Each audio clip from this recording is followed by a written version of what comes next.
कधीकधी असं होतं की आपण या रोजच्या धकाधकीच्या जीवनाला कंटाळलेलो असतो. मग आपल्याला वाटतं की आपण दूर कुठंतरी डोंगर दऱ्यांमध्ये किंवा गावाकडे जाऊन राहावं, जिथं आपल्याला शांतता लाभेल.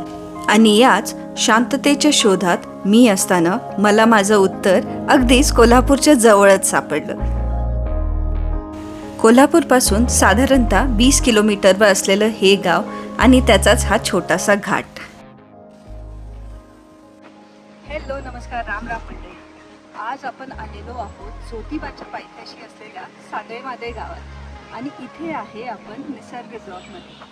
तर माझ्याबरोबर आज तुम्ही पण एक्सप्लोअर करा निसर्ग रिसॉर्ट. आम्ही इथे पोचेपर्यंत संध्याकाळ झालेली होती. संध्याकाळचा छान वारा सुटला होता आणि तशीच आम्हाला भूक पण लागली होती. चहा घ्यायचा म्हणून इथे रेस्टॉरंटमध्ये आत आलो. रेस्टॉरंटमध्ये आत आल्या आल्या आपल्याला जाणवतो तो इथला वेगळेपणा. इथे बघितलं तर तुम्हाला जाणवतं की इथे ग्रामीण शैलीत असं दाखवलेलं रेस्टॉरंट आहे. बाजूला बघाल तर बरेचसे अँटिक्स ठेवलेले आहेत. या सगळ्या अँटिक्समध्ये मला सगळ्यात जास्त भावलेलं अँटिक म्हणजे इथे ठेवलेला हा बायोस्कोप. मी ज्यावेळी लहान होते त्यावेळी आमच्या गल्लीत एक फेरीवाला यायचा. तो गल्लोगल्ली भटकायचा आणि हे बायोस्कोप घेऊन फिरायचा. तर हा बायोस्कोप म्हणजे काय तर आम्ही 50 पैसे 1 रुपया वगैरे असं त्या फेरीवाल्याला द्यायचो आणि मग मी जसं दाखवलं तसं ते टोपण उघडून तिथे डोळा लावायचा आणि मग तिथे तुम्हाला दिल्लीचा कुतुब मिनार, ताजमहल किंवा आणि बरेच चित्रपट किंवा फिल्म ॲक्टर्स असं बरंच काही चित्र आत दाखवली जायची. लहान मुलांसाठी म्हणजे ती मजाच असायची आणि ती एक वेगळीच मजा होती खरं म्हणजे. तर आत्ता तुम्हाला हे बघायला मिळत नाही. तुम्हाला आत्ता फक्त हे म्युझियम्समध्ये किंवा असे अँटिक पीसेस कुठेतरी बघायला मिळतात. अँटिक्स बघत होतो तोपर्यंत टेबलवर मस्तपैकी गरम गरम चहा आला आणि भजी आली. आता एवढ्या छान अशा वातावरणात चहा आणि भजीची मजाच काय वेगळी असते.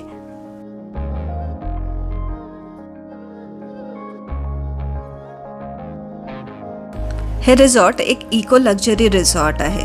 इथं आल्यावर तुम्हाला सातत्याने जाणवेल की इथे दगडांचा भरपूर वापर केलेला आहे. क्रिएटिव्हिटी एक वेगळ्या लेवलला इथे नेऊन ठेवलेली आहे. पेटपूजा झाल्यावर आम्ही निघालो रूम्सकडे. रूम्स बघून मी जेवढी चकित झाले तेवढे तुम्ही पण होणार आहे हे नक्की.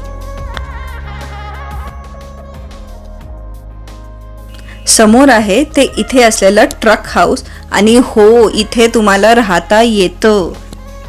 कोल्हापूरचा एक अद्भुत नजारा, पंचगंगा आणि त्यात तुम्ही एका ट्रक हाऊसमध्ये राहताय म्हणजे एक वेगळंच कॉम्बिनेशन आहे इथे. अप्रतिम अशी गोष्ट मी तुम्हाला थँक्यू सो मच. कधी बांधला तुम्ही?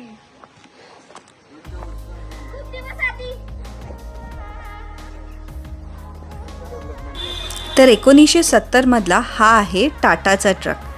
तर तुम्हाला वाटेल हा टाटाचा ट्रक छोटूसा असेल त्यामुळे एखादीच रूम असेल, तर तसं नाही आहे. आत गेला की तुम्हाला इथं छोटंसं किचन, बसायला छान चेअर आणि टेबल आहे, अटॅच बाथरूम आहे. वर गेला की तुम्हाला एक AC डबल बेड रूम आहे आणि बरोबर त्याला लागूनच बॅल्कनी आहे.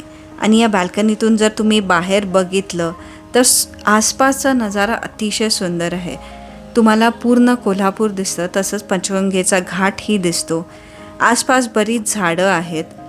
यातली अजून एक विशिष्ट अशी गोष्ट मी तुम्हाला सांगणार आहे. हे आहे ओपन टू स्काय बाथरूम. हे नॉर्मली तुम्ही जर आफ्रिकेला कधी गेला तर त्या साईडला तुम्हाला असे बाथरूम्स बघायला मिळतील. तर इथे तुम्हाला अशा वेगळ्या पद्धतीने राहता येईल. एक ओपन टू स्काय बाथरूम ते यूज करता येईल आणि प्लस तुम्हाला एक प्रायव्हेट लॉन पण इथे आहे.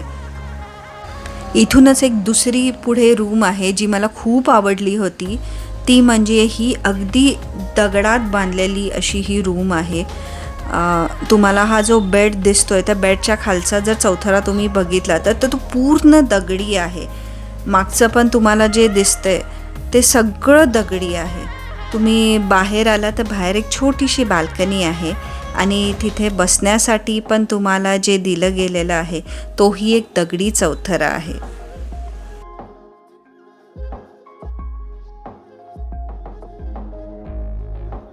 तर इथल्या रूम्स बघताना मला प्रकर्षाने जाणवत होतं की इथली प्रत्येक रूम युनिक आहे. बरं, फक्त रूम युनिक नाही आहे, पण त्याच्याबरोबर असलेले बाथरूम्स ते पण अगदी वेगळे आहेत.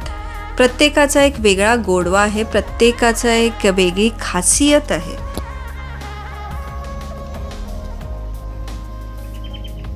जर तुमची फॅमिली मोठी असेल किंवा तुमचा फ्रेंड्सचा एक मोठा ग्रुप असेल तर त्यांच्यासाठी एक खास असा वाडा तयार केला गेलेला आहे. तर हा आहे इथे असलेला वाडा. तर 3 बेडरूम, हॉल, किचन आणि वरांडा असा हा पारंपरिक महाराष्ट्रीयन पद्धतीने बांधलेला वाडा.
Carrom, chess, ludo, table tennis अशा अनेक इंडोर गेम्सचा तुम्ही इथे आनंद घेऊ शकता.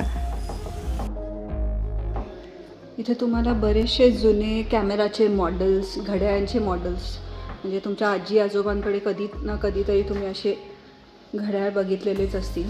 हे जुने कॅमेरा मॉडेल्स आहेत. आता माझा इमेज थोडा रिफ्लेक्ट होतो इथे. त्याचं काय, इथे पुढे काही टाईपरायटर्स आहेत. अँड देन आपल्याकडं जुने फोन आहेत, टेप रेकॉर्डर्स. 90s किड सगळ्यांना आठवतीलच. हे कसं प्लेअर आहे.